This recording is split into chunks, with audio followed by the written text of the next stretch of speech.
Sœur Esther, Lorita, tu es là. Nous étions sur, n'est-ce pas, dans Exode 17. Nous avons abordé la question du repos. Donc, nous avons compris l'histoire du peuple, n'est-ce pas, Israël sorti de la captivité, n'est-ce pas, égyptienne, et qui est attaqué, qui était attaqué par, n'est-ce pas, le peuple ennemi. Mais l'histoire nous dit clairement que ce peuple de Dieu était dans un environnement bien précis. C'était Rephidim. Et nous avons compris que Rephidim signifiait littéralement le repos. Et pour nous poser la question de savoir comment comprendre que le peuple de Dieu peut-il être attaqué lorsqu'il est dans le repos. Et nous avons demandé, n'est-ce pas, répondre à toutes ces interrogations avec la participation des uns et des autres. Et nous avons compris qu'il y a des exigences de repos, il y a, n'est-ce pas, les combats que nous vivons dans le repos. Pourquoi? Mais parce que justement, nous n'avons pas encore, n'est-ce pas, la plénitude de la totalité, n'est-ce pas, de l'œuvre de Christ, alors que nous sommes encore dans la peau, dans la chair. Donc, il est normal que nous subissons certaines oppressions, que nous subissons certains combats. Il est normal que nous fléchissons, et d'ailleurs Jacques l'apôtre l'a clairement dit, nous tronchons tous d'une manière ou d'une autre. Pourquoi? Nous sommes dans le repos, nous tombons. Pourquoi? Parce que nous sommes assujettis, n'est-ce pas, par la loi du péché. Paul l'avait compris. C'est pourquoi, poussé par cet esprit, il pouvait dire que le bien que je veux faire, je ne parviens pas à le faire, n'est-ce pas? Et le mal que je ne peux pas faire, je le fais. Et Paul dira, n'est-ce pas, que lorsque je fais ce mal-là, je comprends, ce n'est pas moi qui fais ce mal, mais c'est la loi du péché en moi, n'est-ce pas, qui pêche. Donc Paul était en train de se distinguer de lui-même. C'est-à-dire qu'il dit, ce n'est pas moi qui pêche. Et donc le péché en question qu'il commet alors qu'il ne veut pas, ne vient pas de lui, parce qu'il est esprit Paul. Donc il disait dans son passage que toutes les fois qu'il pêche sans le vouloir, c'est l'autre qui le pousse à le pécher. C'est la loi du péché qui le pousse à pécher, même lorsqu'il n'est pas d'accord. Alors nous voulons évoluer. Vraiment, j'ai bien envie de donner, n'est-ce pas, de poser quelques questions quand même, pour, n'est-ce pas, voir à quel niveau les uns et les autres se trouvent. Mais nous allons quand même évoluer. Je vais poser des questions au milieu de l'enseignement. Nous sommes dans Romains 14, verset 17.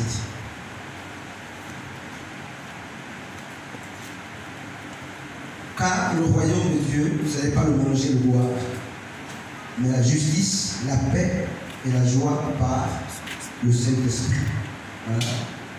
Le royaume de Dieu, ce n'est pas le manger et le boire, mais la justice, la paix et la joie par le Saint-Esprit. N'est-ce pas? Nous sommes dans Romains 14, verset 17. Il dit, le royaume de Dieu, il fait bien d'ajouter, n'est-ce pas, ce compliment de nom, le royaume de Dieu ne consiste pas dans le manger, encore moins dans le boire. Mais il fait ici, n'est-ce pas, une énumération, d'une part, il y a même pas cette graduation. Il consiste dans la justice, dans la paix et dans la joie. Voilà. Et le plus souvent, sur ce passage-là, on a tendance nous-mêmes, n'est-ce pas? On a tendance nous-mêmes à vouloir enlever le plus souvent certains prennent la paix, ils mettent à la place de la justice, ils prennent la justice, ils mettent à la place de la joie, et on s'amuse le plus souvent avec l'autre. Mais c'est très prophétique, c'est très profond. Lui qui l'a reçu comme ça, il sait pourquoi. Donc ne jouons pas avec ces mots, allons parfois visiter, n'est-ce pas, les Écritures, les textes originaux pour comprendre pourquoi, n'est-ce pas, cette disposition a lieu. Nous allons parler de la justice de Dieu. Pourquoi c'est ce terme-là que nous connaissons tous. Et nous allons nous efforcer, n'est-ce pas, à éplucher ce terme parce que on va changer de point. Nous sommes dans les principes du royaume.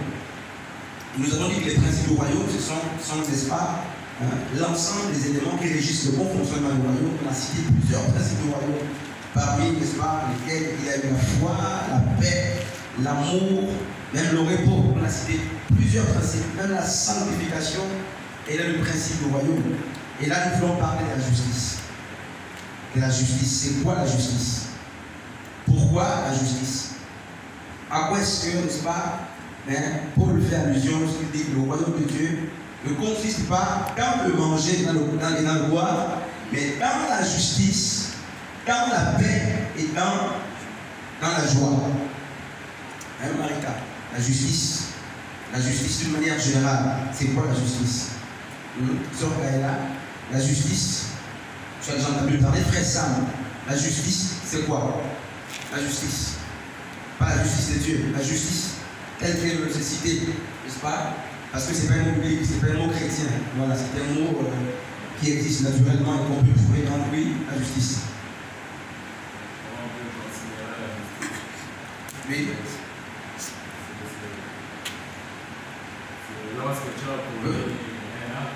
Lorsque tu as commis un acte,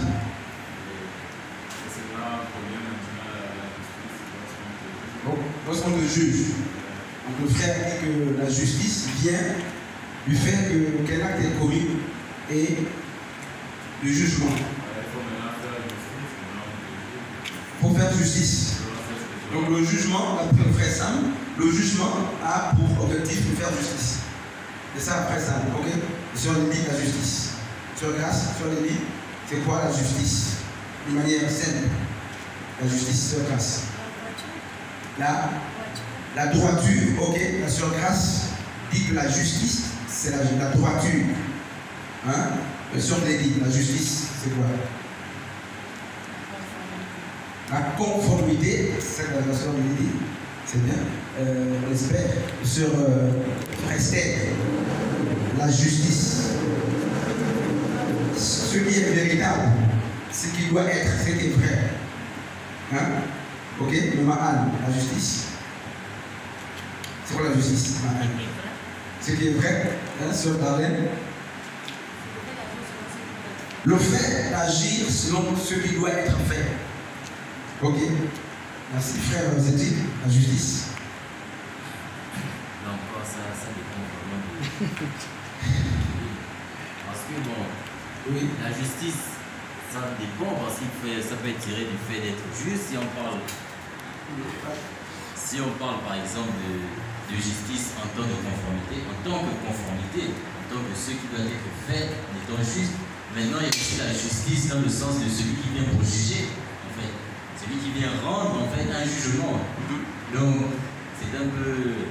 Mais avec le nom le plus simple, la justice d'une manière générale. Bon, déjà, pour qu'il y ait justice, il faille qu'il y ait, comment dire, une certaine loi, on va dire. Parce qu'on doit juger en fonction de quelque chose d'établi. Parce que le micro, frère Nodine.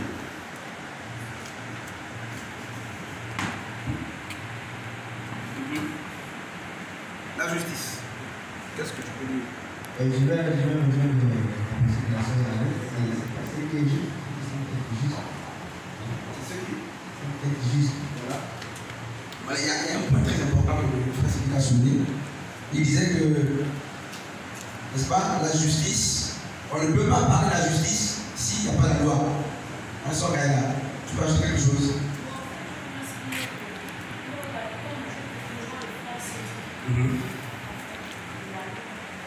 Ok, donc on ne peut pas parler de la justice sans la loi et on ne peut pas parler, n'est-ce pas, de la loi s'il n'y a pas de crime.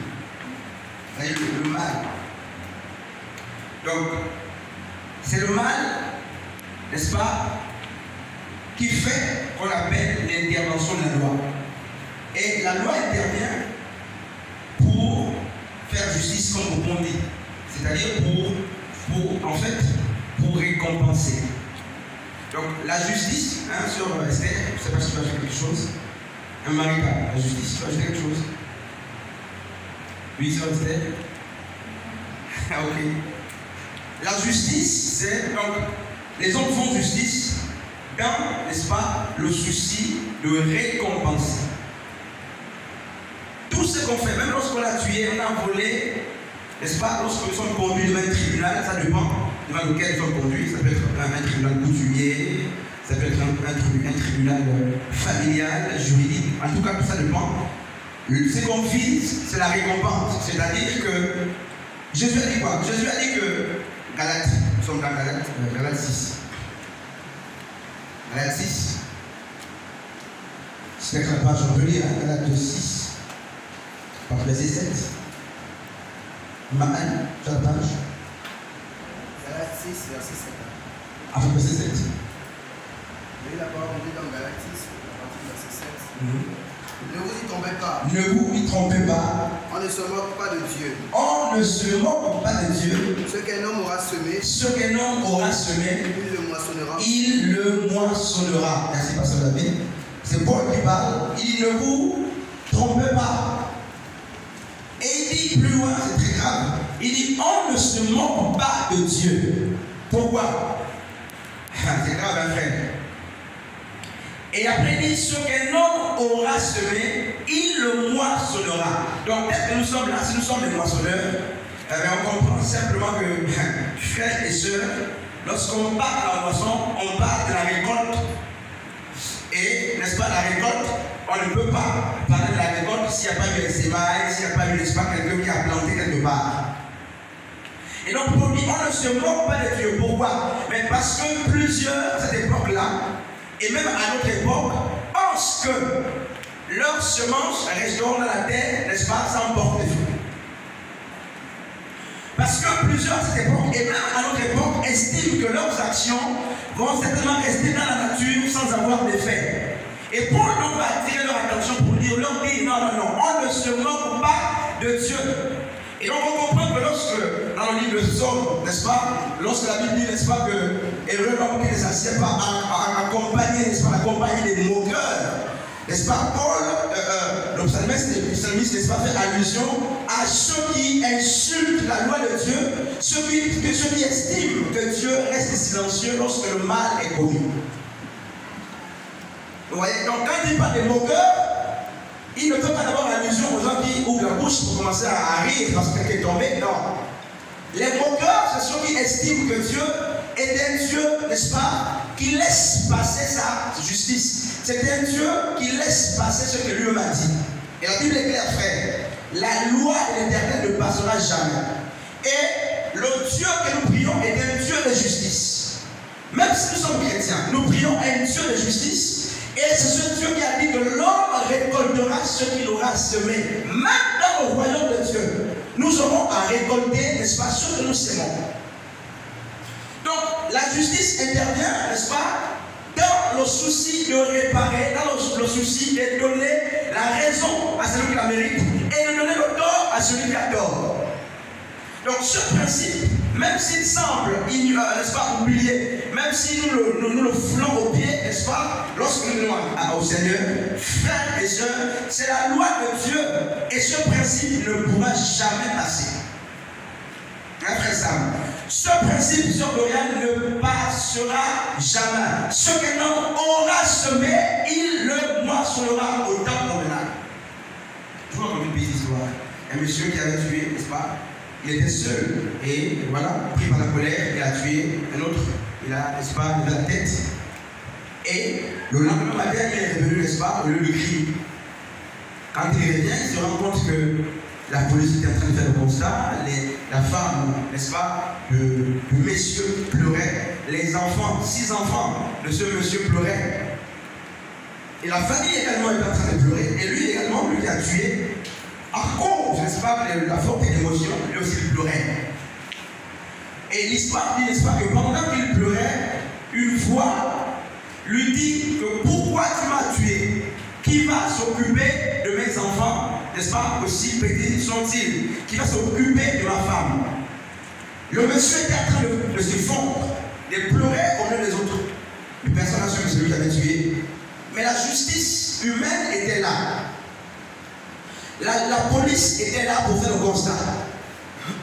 Mais le monsieur, il est resté, n'est-ce pas, plusieurs années. Personne n'a pu l'attraper. Personne. Personne n'a su que c'est ce monsieur qui avait ôté la vie de l'autre. Vous voyez, frère, la justice humaine sommeille, elle peut dormir. Elle peut vous innocenter, elle peut vous acclamer, elle peut, n'est-ce pas, vous donner les prérogatives que vous ne méritez pas alors que vous êtes des criminels. La justice de l'homme est comme ça. Maintenant, sur l'Église, en tant qu'homme comme ça, humain, la justice de l'homme, frères et sœurs, peut ne pas voir ce que tu fais, peut ne pas entendre ce que tu penses, peut ne pas observer, n'est-ce pas, les rabots, les calomnies, les murmures, les insultes, les critiques que tu professes. Ça, c'est les hommes. Et à cause de cela, parce qu'aucun mal ne t'arrive d'une manière, n'est-ce pas, spontanée, mais tu dis, bah, Dieu, il n'y a rien, je peux évoluer dans mon mal, mais parce qu'il n'y a pas de sensation. Tu as l'impression qu'aucun mal ne t'arrive depuis que tu as commis le mal. Personne n'arrive, n'est-ce pas, à te condamner. Personne n'arrive même à t'interpeller. Mais la Bible dit que le Dieu d'Israël ne sommeille ni ne dort. Donc c'est un Dieu, frères et sœurs, qui juge même la justice des hommes. Donc là où la justice des hommes, frères et sœurs, elle peut nous innocenter, elle peut ne pas nous accuser, nous laisser vivre avec le mal parce qu'elle est limitée. La justice de Dieu, mes frères, ne passe pas. Elle ne passera jamais sur la Gaïla. Quelles que soient les années, ce que tu sèmes, tu dois moissonner, que tu le veuilles ou pas. Et le monsieur est resté, personne n'a pu attraper le monsieur.